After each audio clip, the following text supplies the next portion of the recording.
Welcome back to my channel again. Ang araw ngayon ay Sabado. So tayo ay maaga dito sa ating tindahan matinda. So mga 5 pa nandito na ako. Medyo walang pasok, halos isang linggo magtinda dahil ang daming mga dito kaganapan. Palaging umuulan at saka bumabaha ang tindahan. Dito sa likuran ko ay nakapasok na yung baha. So punta tayo doon sa tindahan, sa butika. Ino-open ko na kasi may namimili ng Flanax mga tindahan. So maawa naman tayo dahil baka may diramdam sa kanyang katawan. So binigyan natin kahit nakasarado pa. So pina-open ko na lang sa customer kasi ang bigat yan ng roll up na yan. So doon tayo at saka kunting haul unboxing tayo at saka kunting tour sa butika at sa dito sa tindahan. Punta tayo sa butika. Minuksan ng customer, nagpatulong ako. So dito, at saka itong ref, ipalabas ito dahil nandyan yan sa loob. So dito, arins tayo makatinda. Unahin natin ito sa ating tindahan, yung mamaya na yan. So yung mga gamot na medyo naka-atras ang ating i-abante nito makatinda. Yan ang gawin natin para maganda tingnan ang ating tindahan at saka dagdag attraction.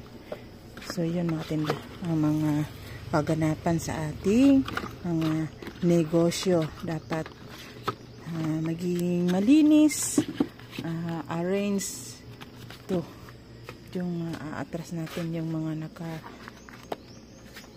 naka-atras pala i-abante natin. So dito na side. Si mamaya pa yung anak ko dito, medyo ang laki ng agwat. So atisan mo ng itong ibang item para maganda tingnan. So wala na yung stocks. So abante natin itong nandyan sa likuran. Yan ang ginagawa ko mga tinda dito sa butika kung ako ang mauna. Minsan hintayin ko muna yung mga customer ang mag-open kasi ang bigat ng roll up. Ito. Dapat sana sa gabi pa ito ay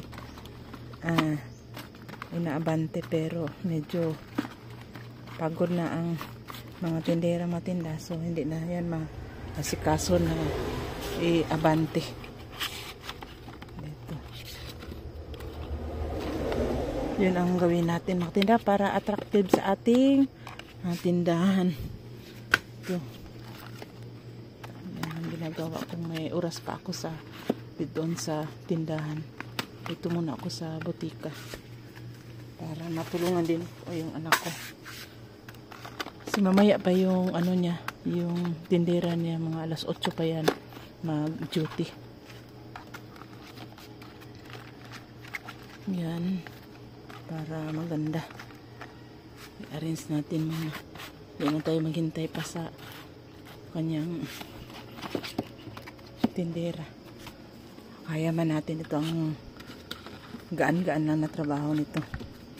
Sa atin lang na matulungan natin yung anak natin na palago yung tindahan niya. Yan na. Saka dito pa na side itong mga pang sipon na gamot. Ngayon na maulan, mabenta itong mga pang sipon, lagnat. Saka dito na side ito yung mga tabletas.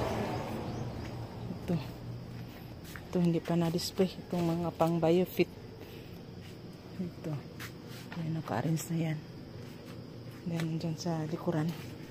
So yun, punta naman tayo doon sa tindahan. Dito tayo dadaan sa likuran.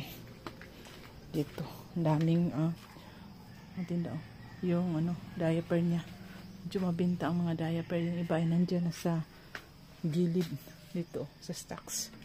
So dito tayo sa likuran dadaan sa akin. Nalulusot yan dito.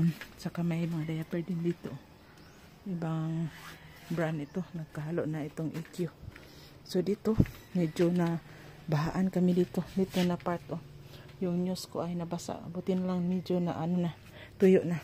So dito, ina-arrange ko itong mga Nestle product. Mga kape at saka Twin. Yung Bear Brand. Baka may baha na naman. So safety na yan siya. So dito na part, medyo kinuha ko yung mga carton dyan kasi may mga daga na mga kumakain sa aking junk foods. Kinuha ko na yung junk foods dyan na part. Mga biscuits na yan. Dito ko nilagay itong junk foods. Muna ako nag-stock ng mga junk foods doon. Side. Dito nga part kasi dito bigasan. Baka dito nakatago sa mga sulok-sulok itong mga daga makatinda. So yung ginagawa ko. Dito na muna yung junk foods.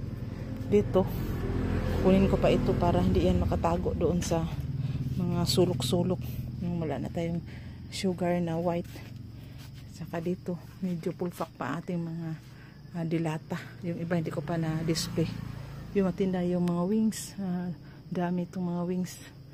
Saka mga itong napkin sa ibabaw para pag mahulog hindi tayo mabukil. Dito mark side matinda. Dito na ko muna ilagay yung mga junk foods para malayo sa sulok, hindi makain ng mga daga. Malugi tayo matinda. Yung iba dito ko sinasabit sa harapan dito na part.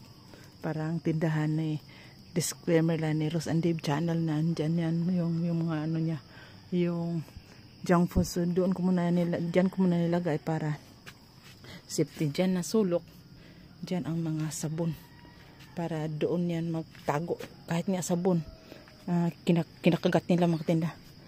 So namatay yung ano ko dito, yung pusa ko na si Swerte, nasagasaan ng sasakyan. Sayang mga tinda, malaki na ba yan si Swerte? Parang ano, pamaliit pa dito sa akin. Parang pinaano ko na sa tindahan, pero nasagasaan sila. So magharap naman ako ng panibagong pusa na i-train. Dito na side, mag-grocery ako, wala na akong mga Enerton. So, yun lang mga tinda ang aking masishare na medyo arrange tayo para dagdag attraction sa ating tindahan. Dito nga side, plano ko lagyan ng floor mat kasi yung ano na, yung sahig nagkabiak-biak. Pero kung lagyan mo, kung may baha, mag pundo yung tubig. Mas maganda talaga kung may ano na yung floor mat para maganda. Hindi man tayo pwede na magpaganda nito mga tinda dahil nag-arkilang lang tayo. So yan lang muna ang aking kaganapan matinda sa araw na ito. Sana wala ng baha. Parang isang linggo kaming dito, lakas ang ulan. So yun lang muna aking masishare matinda sa araw na ito. Positive lang tayo, bawal lang niga. Bye bye.